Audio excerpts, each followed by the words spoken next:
In general, no, but in subtle ways, yes. For instance, I would argue that in agencies, the bias toward action is at the height of what you need to do in this business. I would say at corporations, you have to have that bias toward action, but perhaps be a little bit more sensitive to relationships inside organizations, how what you're doing is going to affect others. And then in the not-for-profit side, that probably gets even more accentuated. It's almost that your ability to counsel a leader is most critical, and then building those relationships inside the organization becomes second most, even before there's any sort of bias toward action or getting things done.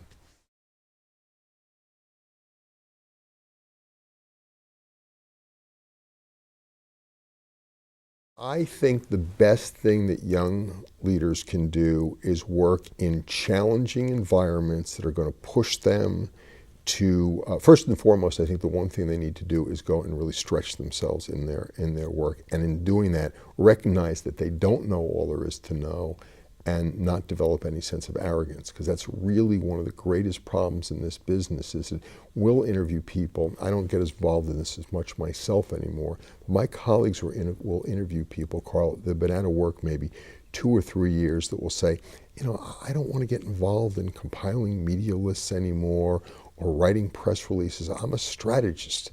And it takes a long time to develop those skills. So I think having some level of humility, being willing to take on challenging tasks that others might not want to, and being a really good listener would be the things that I would recommend.